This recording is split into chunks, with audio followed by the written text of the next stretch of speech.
The most merciful thing in the world, I think, is the inability of the human mind to correlate all its contents. We live on a placid island of ignorance in the midst of a black sea of infinity, and it was not meant that we should voyage far.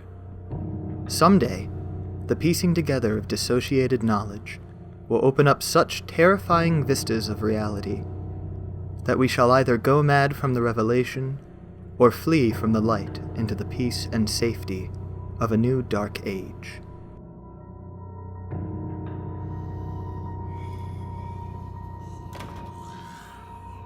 There is no medium better suited to horror than video games.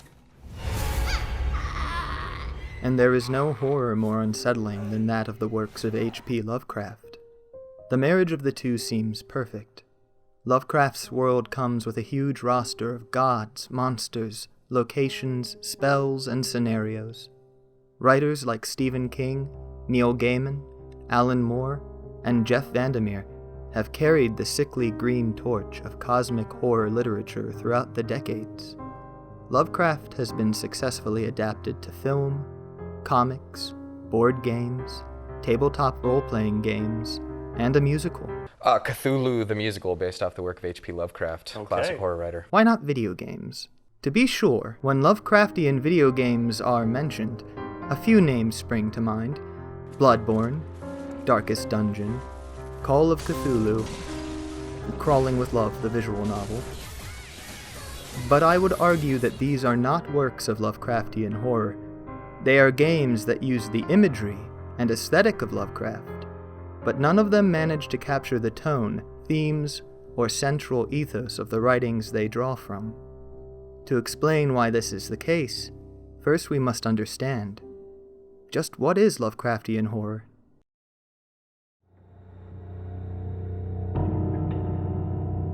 The early 20th century was one of the most chaotic periods in human history. Princes and presidents were assassinated by anarchists. Society changed rapidly. Mass protests and upheaval were commonplace. Tens of millions were killed in a matter of months by the Spanish flu, only for the disease to abruptly vanish just as quickly as it appeared. Every month brought astonishing new technology. Airplanes, tanks, radios, astounding innovations in chemistry and physics.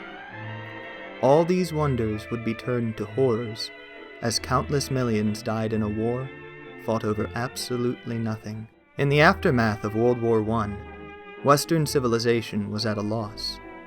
Where do you go after you kill tens of millions of your fellow men with explosives and chlorine gas for nothing? We call the writers and artists that followed the Lost Generation because they had no answer. They were only left with profound feelings of isolation and disgust. Some, like the Dadaists, created art which had no meaning and no beauty. Humanity did not deserve meaning or beauty, they argued, so they would create art devoid of either. At the same time, another interesting thing happened. Astronomers had begun to discover galaxies besides our own. They soon realized that the Milky Way was not all of creation. It wasn't even a tiny fraction. Gone were the days where the Earth was the center of all that was. Humanity was not but a speck upon a speck upon a speck upon a speck upon a speck. Why didn't the realization that there are countless galaxies besides our own drive people insane?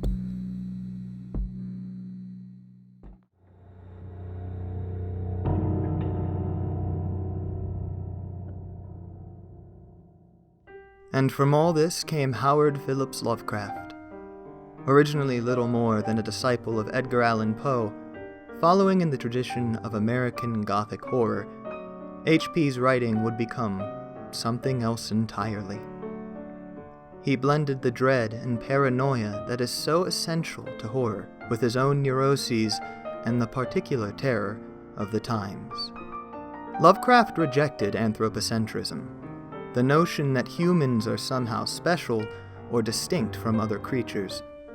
Humans are no more significant than cockroaches. There is no loving God to shield us, no savior to guide us to paradise, no salvation in science and technology. Civilization is a joke. Our shining cities no more impressive than an anthill. In fact, creatures lurk in those untold galaxies who are to us as we are to cockroaches or ants. Beings that are immeasurably powerful, so far above us as to be completely inscrutable. The best you could ever hope for, upon engaging with such a creature, is to hide and hope it doesn't notice you. Our species persists, though, because the god things are not fundamentally evil. They are neither benevolent nor malicious. We just don't matter to them. Nobody ever speculated if a cockroach was good or evil, and if you reject that humans are God's children or the inheritors of the earth, humans really aren't so different from cockroaches.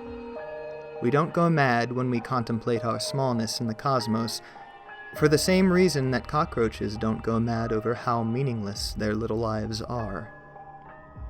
To confront the sheer irrelevance, powerlessness, and banality of human existence, as Lovecraft did, is deeply uncomfortable. But in his stories, characters come face to face with their smallness.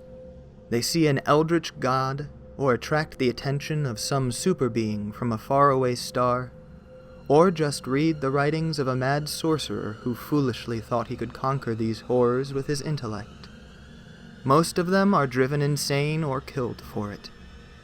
To the agoraphobic, xenophobic Lovecraft, the greatest danger was knowledge.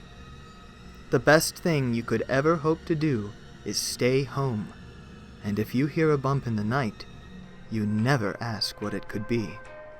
Lovecraft called this cosmic horror. To truly consider Lovecraft, to behold one's sheer insignificance in the face of an uncaring infinity, is chilling. It is a flavor of horror so unique that its popularity endures and increases even as Lovecraft's contemporaries fade into irrelevance. This brings me back to video games.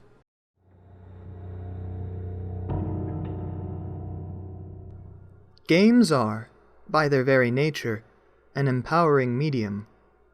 If a hero is in danger in a movie, all you can do is sit and watch and hope they make it out okay. If the hero is in danger in a game, then you are the one who saves them. You can fight back, or run and hide, or even pause the game and take a breather. You do not just consume the media, you participate in it.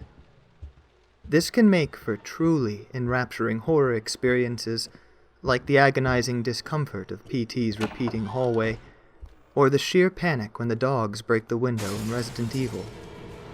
The immersion of a well-crafted game can create a strong emotional link that makes video games the ideal genre for horror. Except Lovecraftian. The profound disempowerment of cosmic horror runs counter to the empowerment intrinsic to games. Countless horror games work to disempower the player, but at the end of the day, the player still succeeds thanks to system mastery, puzzle solving, or cautious, meticulous play. Ultimately, most survival horror games are still empowering because the player still earns their progression. Lovecraft shared a vision of horror with the world, but his acolytes went a step further in creating an aesthetic. The iconic designs of flabby Cthulhu and cruel Nyarlathotep, amorphous Shoggoths and savage Deep Ones, misty Arkham and run-down Dunwich. All of this imagery is compelling and beautiful dark fantasy. It's why things like World of Warcraft or Dungeons & Dragons, empowerment simulators as far removed from Lovecraft's nightmare as possible, can incorporate Lovecraftian elements. In truth, the only elements they are incorporating are the aesthetic of Lovecraft, not the meaning of the stories. A boss fight against a Mind Flayer is Lovecraftian in the same way that the demons in Devil May Cry are Abrahamic.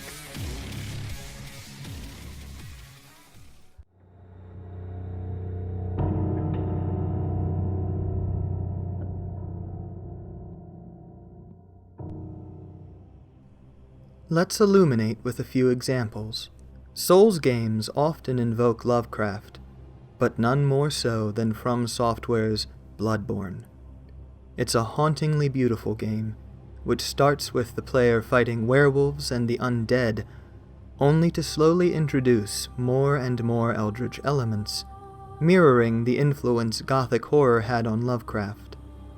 By the end of the game, the player encounters inscrutable gods from a distant star, and slays them in single combat. Bloodborne does a fantastic job of making these enemies feel strange and overwhelmingly powerful. Most of them. Ultimately, though, the satisfaction of these opponents does not come from the fear they inspire, but in the triumph the player experiences upon defeating them. At heart, Bloodborne is still an RPG, a game where the player amasses skill and power to defeat more and more impressive foes. It does not make the player feel small and worthless, except as a means to make them feel enormous and powerful by contrast. Darkest Dungeon oozes atmosphere and dread, a strategy and management game about clearing a fallen estate of its macabre squatters. Darkest Dungeon is unforgiving in its treatment of the playable characters. The mercenaries you hire and command are fragile, easily torn apart or stressed to the point of cardiac arrest. The player is never more than a short string of bad luck or bad decisions away from ruin. I'm gonna lose fucking everybody. Oh, Jesus Christ. But again, progress is made.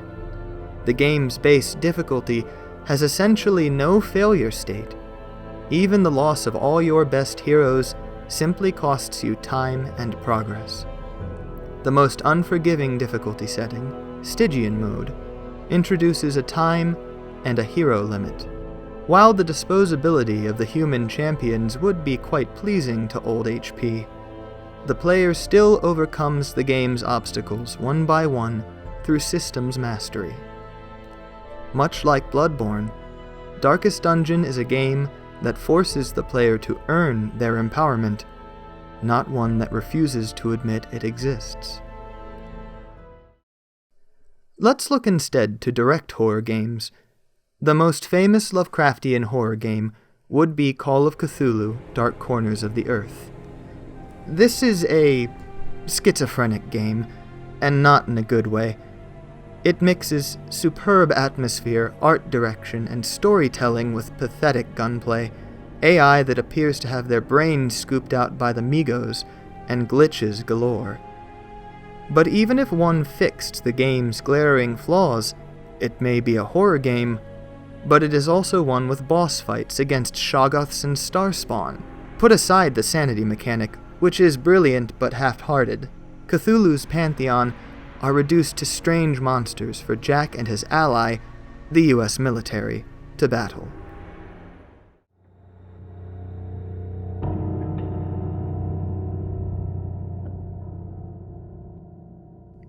Yet I would argue none of these games truly capture cosmic horror. To truly capture the spirit of Lovecraft, it would assuredly have to be a disempowering horror game and not an exciting action game. It would likely involve detective work, the player character actively seeking out terrible truths, not being trapped in a terrible situation, as a central conceit of Eldritch Abominations are that they are only concerning to those who try to learn more about them. The game should be brutally punishing, but in a way that is fundamentally unfair, since most Lovecraftian heroes who succeed do so either through luck or just by not getting involved. The game's mechanics should be such that it goes out of its way to screw you over like it personally hates you. This is what you get for playing me, the game should communicate. You could have been safe and happy in your bubble of ignorance, but instead you wanted this experience. It isn't too late to go back. Turn the game off. Go on, cockroach. And what would even come of this? What is the player's reward for all this suffering the game has subjected them to? It isn't systems mastery. It isn't treasure. it isn't a feeling of accomplishment.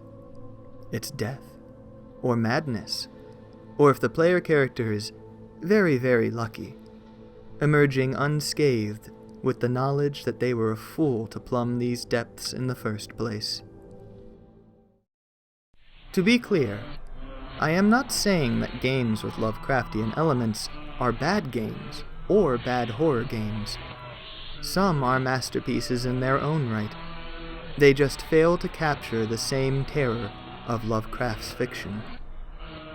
I don't believe it to be impossible to accomplish in the medium of gaming, but perhaps we're better off in a world without such a game.